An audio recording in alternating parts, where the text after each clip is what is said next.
Well, how do you do, Buckaroos? How the heck are you? I'm at Boat Town Brewery for the very first time. Trying to work this camera angle. I'm just not quite getting it where I want. So the first beer I ordered is their, here's up to block the glass. Yeah, it didn't work here. There we go. This is their Brother Blue, 7.1%, named after Blue Kitty, whose Zen has inspired us all and demanded a beer worthy of its name. This rich, malty Belgian-style Abbey Ale has notes of dark fruit, subtle caramel undertones. Drink and be worthy. One of the main beers I came out here for, unfortunately, didn't have it ready yet. Is a barrel-aged Imperial Stout. But I was talking to one of the owners, Dan, and he was kind enough to pour me siphon a little bit off. He was tasting it to see where they were at the point, and this beer is going to be amazing. They were looking at putting it on right about Thanksgiving, so that's going to be gorgeous then. But the blue is where I'm going to start, but I also want to mention before I get into that I didn't realize at the time I sat down here and was getting ready to start drinking, and one of the gentlemen that work here said that Dale sent over a sampler for me. So one is their Hop Mess, which is an IPA, Hot Mess IPA, 5.1% of venture into IPA land, resulting in this aromatic beauty, heavy late hop session IPA. Okay, Oktoberfest. Can't tell if that says 5.7 or 6.7 there. 6.7 would be very high, 5.7 would be normal, but I'm having trouble reading that actually. This year's seasonal brew is a wonderful Munich lager, so there you go. Wanderlust, wit, 5.5% of Belgian-style wit beer. This light-bodied ale is spiced with Boat Town's unique blend of coriander and orange peel. And the Tritune Triple. Actually, had they not brought this, that was going to be my next beer after this, was a triple. 8%, a golden triple with complex blend of esters providing subtle fruity profile, low hops, and smooth finish. You know, I've heard great things about this brewery. I just found out about it a few months ago, and they've been around almost 2 years now. I don't know how I missed them. I usually find off breweries, but I missed this one. And then I started looking at their Facebook page, and all the reviews are great on the place. So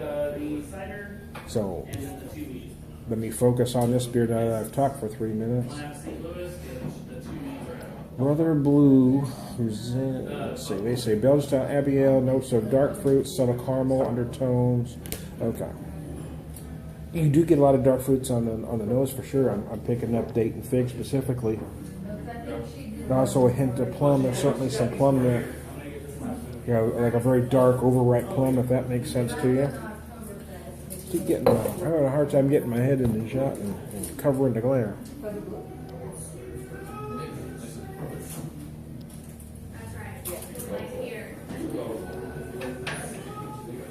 7.1% Abbey Ale.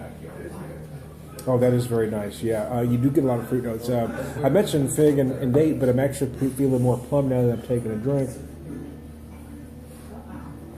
A lot of plum going on there. They say caramel undertones. Yeah, right near the end. Finishes very nicely. Oh, that's gorgeous. I'm also picking up. Hold on, take another drink and I'll tell you.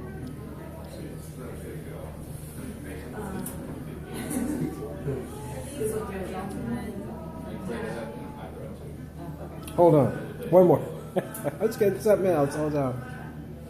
You're certainly going to feel some dark fruits like they mentioned, this caramel sherb.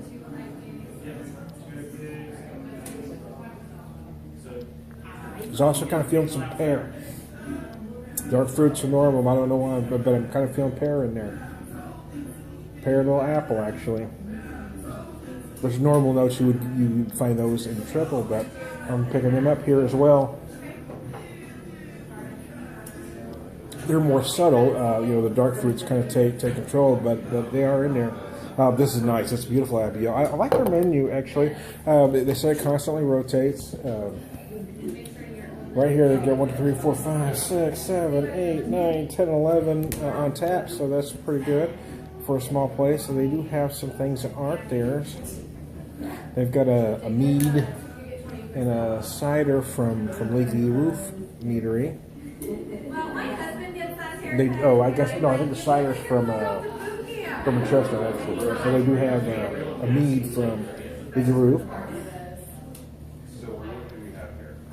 So I guess the pictures you'll see as you look through the video, but it's got this. It's interesting as you come in. There's this great big gate, and there's a very nice sized beer garden on a patio. But then you get past that, and they've got this big yard out there and a nice campfire thing going on. It's a little chilly. I may try to wander out there in a little bit, but I want to do a video inside.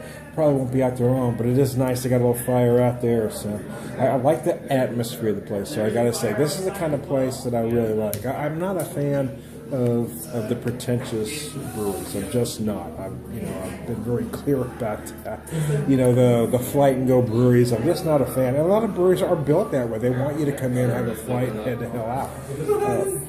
But I personally prefer destination type breweries like this one, Taberbach, where I work, and others, they're set up for a Piney River. I really love it, and this is obviously set up to be a destination type brewery.